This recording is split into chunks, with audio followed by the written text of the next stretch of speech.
Last time on Let's Play Suikoden, we recruited Matthew, and he suggested we obtain a headquarters in the Tauren Castle, and the only one brave enough to take us to Tauren Castle is this gentleman here, Taiho. And Taiho has made us a proposition that we bet all the money we have in order to for him to take us there. So we're going to do it because we need to get to that castle. Let's do it.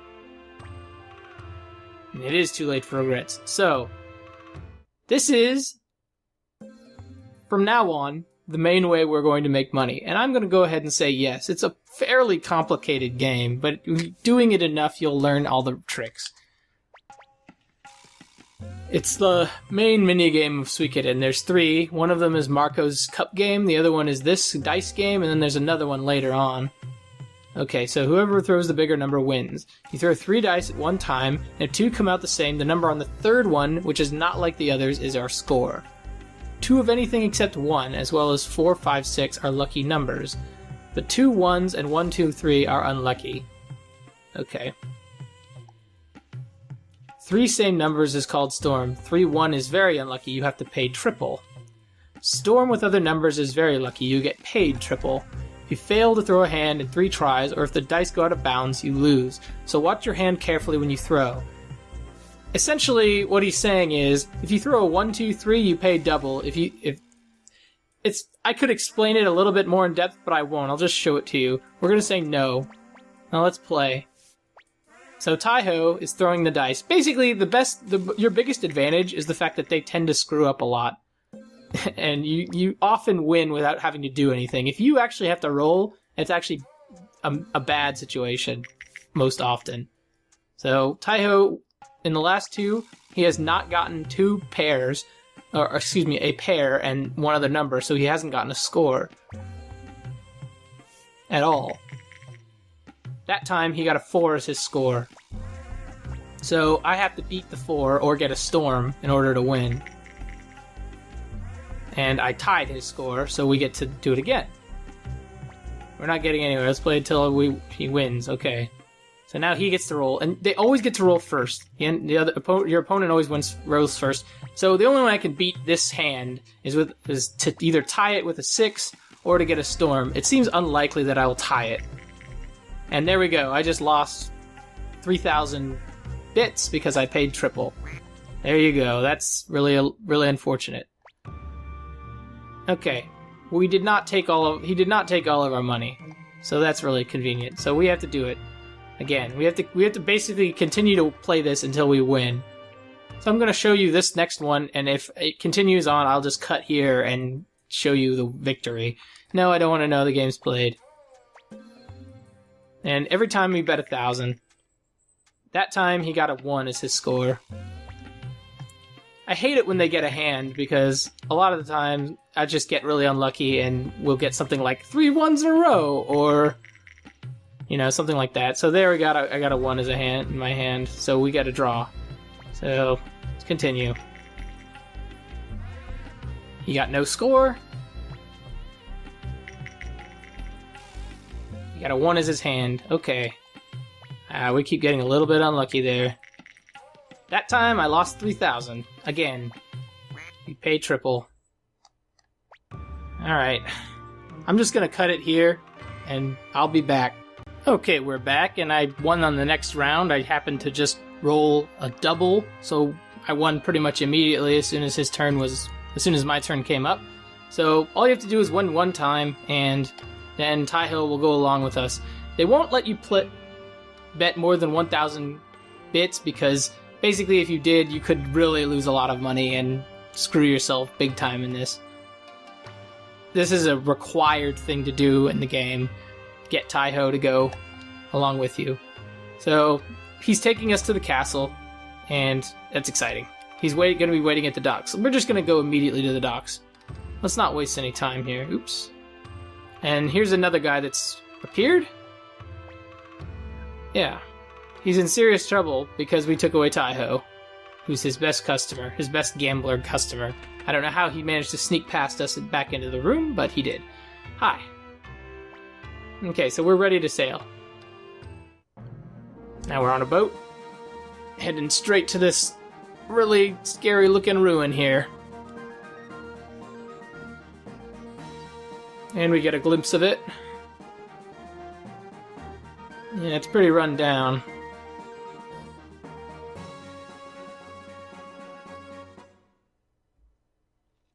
Castle of Tauren. I think I'll say Tauren, but... Haunted house, yes. It's not really what we're up to, but... Victor is trying to trick her, so... Oh, man. Okay. So Taiho has now joined us. That was the reason I decided to come here, was just to get Taiho into the group. He's level 10. He's not so bad, but we need to just head home right away, because we're not ready for this dungeon yet. Our first order of business is we want to go explore the area of this region. Well, actually, I take that back. Our first order of business is we want to sharpen everybody's weapons all the way to max.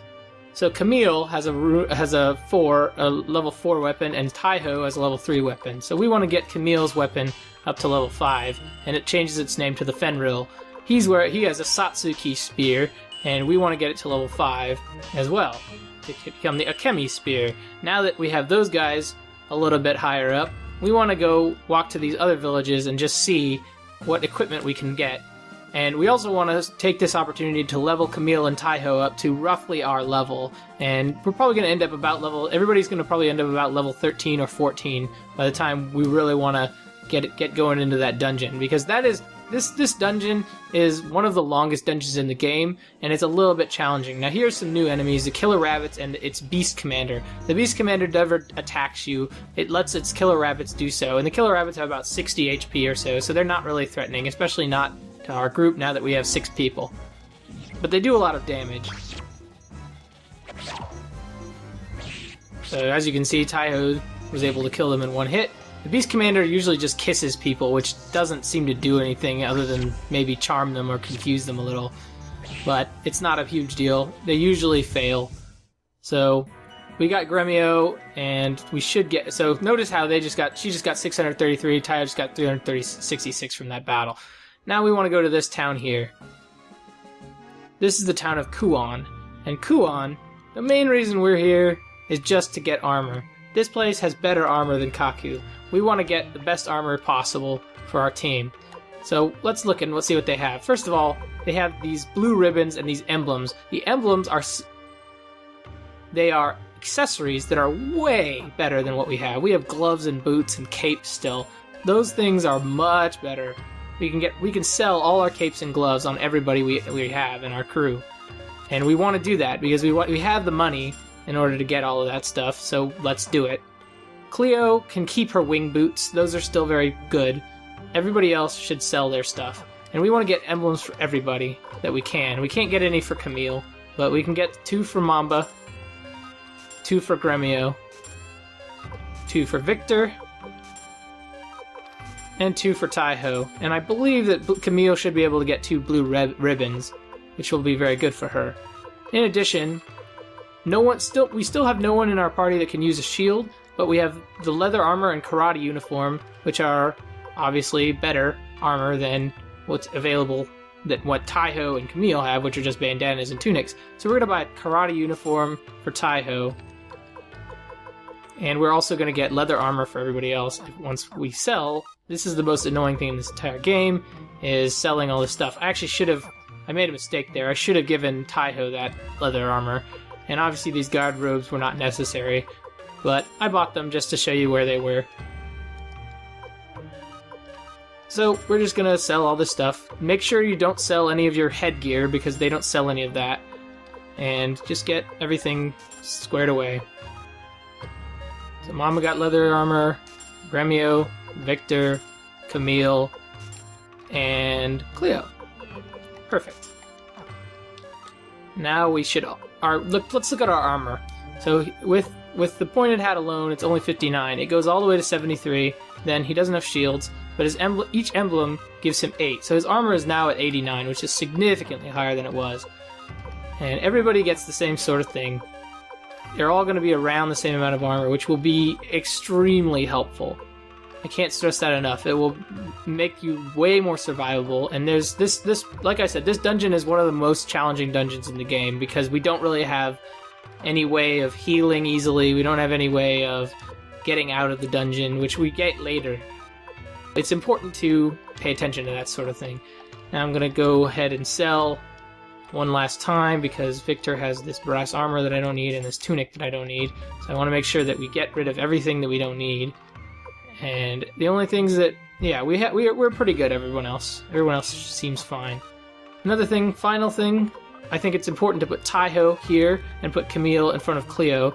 The reason is because Cleo is a long-range fighter, and the way that this game works is when one of the characters in the front row dies, the person that is on the farthest left will jump in to replace them on the front row. So, essentially, if you have...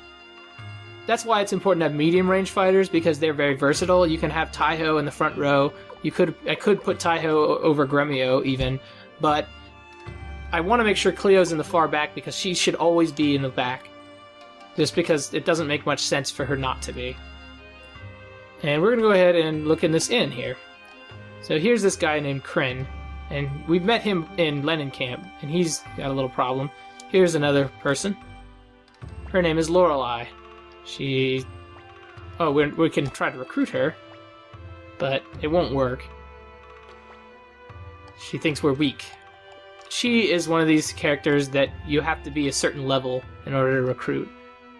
There are not very many of them, but she's one. Okay. We don't want to spend too much time here because it's really a kind of later game place. Next, we're going to go over here.